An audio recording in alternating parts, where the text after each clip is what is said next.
Ladies and gentlemen, welcome back to Apex Investor. This is a reading of Leszek Kowalski's blog from July 28th. That's yesterday, 2021.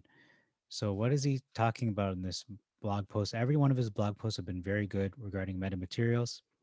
So, he's discussing the July 15th investor presentation. If you did not have a chance to listen, here's the public link.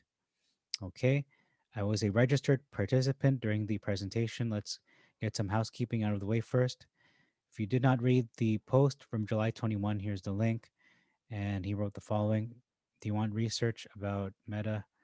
A lot of people said yes. Okay. So he's creating a second newsletter. Content will also include a new section called Black Ops Blackboard for any private strategy insights difficult to categorize in addition to Meta after hours. As a subscriber, the system will automatically advise you when the new second newsletter is available. SEC acknowledged on July 23rd receipt of the following documents. If you've not reviewed it, here's the link. Okay. The SEC industry classification updated July 26 to semiconductors and related devices. On July 21, I wrote the following. It was reclassified again to technology semiconductors. Listing exchange classification variance continues to exist when compared with the SEC. So they're still muddied up. They haven't updated everything according to the merger.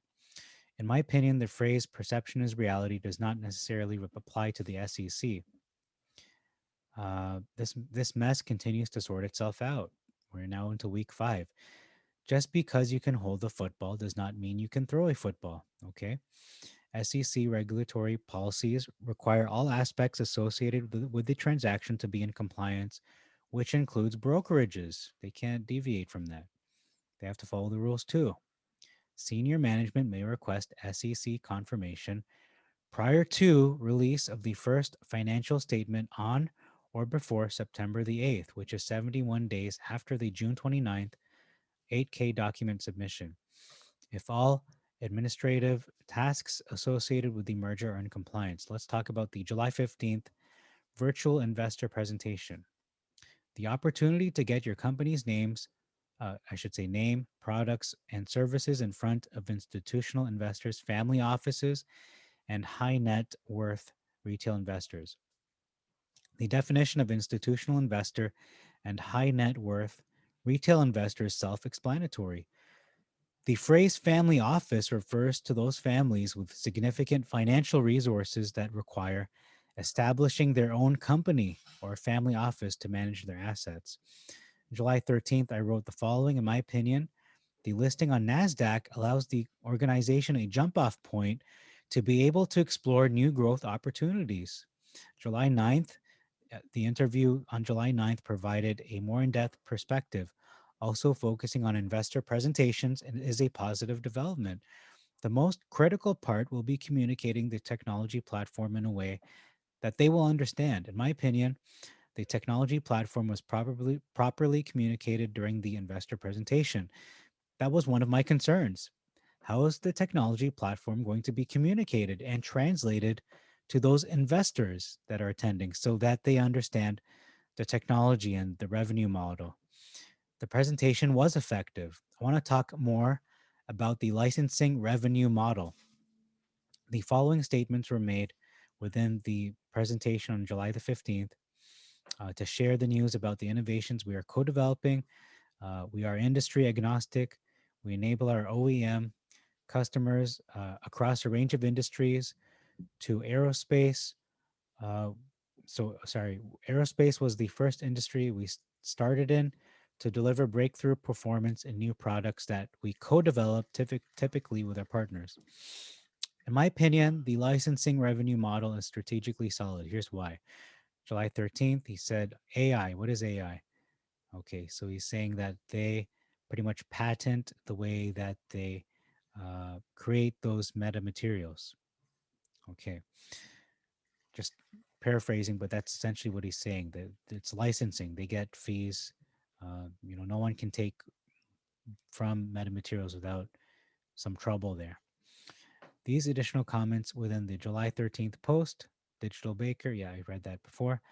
I want to expand on this July 13th post further. The following statement was made within the July 15th presentation. They would buy materials from us. The reason why you built your own digital baker was to protect your grandmother's recipes because you don't trust anybody, just anybody with the recipes. A new opportunity presents itself to you for generating more income. Your uncle owns a farm that produces eggs. A friend you met playing baseball owns a mill that makes flour. You know a lot of people that can supply all the ingredients to make the recipes. You contact each company that approached you and you tell them they are required to buy all the ingredients from you if they want to use your digital baker and digital assistant in their facility to make your grandmother's recipes and any complex types of breads, cakes, etc. By sourcing and supplying all the ingredients, you can charge whatever you want within reason. The difference between what you buy the ingredients for and what you sell them to each company that approached you creates a new income stream. So, the purpose of building the digital baker was to protect your grandmother's recipes, a custodian, because again, you don't trust just anybody with these recipes. However, you realize releasing the names and types of ingredients used would expose you to risk. So you decide all the ingredients require renaming or private labeling before they are shipped to protect their identities. And then you negotiate special contracts with some of the people who sell you their ingredients so they can only sell to you and no one else in the market. Exclusivity. And I'm just going to go back up here. There was a term I did not understand. So OEM customers, original equipment manufacturer. Okay. So what's an example of that? Uh, a company whose goods are used as components in the products of another company. Maybe like a chip maker could be an example, perhaps. That's probably what I'm going to say there. A chip maker, like Nvidia or Intel. Okay, so moving back down here, where do we end up? Here it is. Your vision is for your grandmother's recipes to be enjoyed by anyone, anywhere in the world without you spending any of your money to build new kitchens. You call your vision remote manufacturing. One other thing, you believe the best business models to adopt is to make money while you sleep. That's kind of what we do when you invest. Licensing allows you to outsource your financial and production risks to the companies that approached you, leveraging, taking advantage of all their resources available to achieve your goal, their resources and capital, their money, so you can secure market share or more customers for your grandmother's recipes without you using your own money and without you leaving your house or doing any baking yourself. You negotiate a contract with each company that pays you a percentage, a royalty off every sale, in addition to the revenue generated from having each company use your digital baker, digital assistant, and sourcing, supplying all the ingredients to them.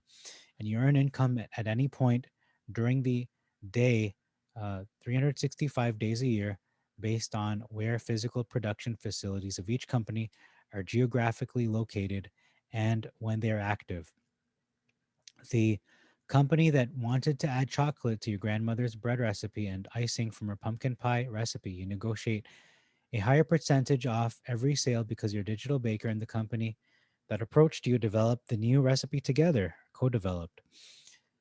Licensing also does not limit you in generating income from your grandmother's recipes to only one company and one industry. So let's talk more about the revenue model, inorganic versus organic growth. Okay, so I don't really know if I should post this video. I mean, I didn't really feel it. Yeah, I didn't feel this one to be honest. So I'm not going to post this one. If I do, I posted it, but if I don't, I don't. But I don't really see the link here. I'm trying to make a connection here. So he's saying that I don't understand.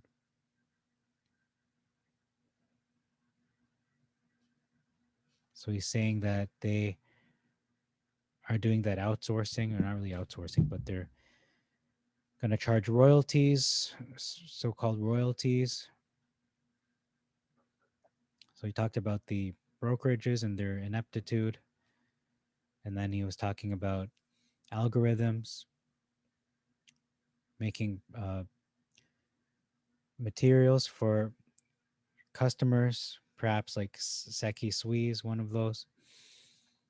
Um, so I think what he's essentially saying is that although Metamaterials works with other companies such as Samsung and Apple and other potential companies, maybe even Facebook, for example, the one of the big factors is that yeah, they can have metamaterials, but they could even make them themselves. However, there is a price to pay, licensing fees and royalties, things like that, that will have to take place because that's the way the business world works.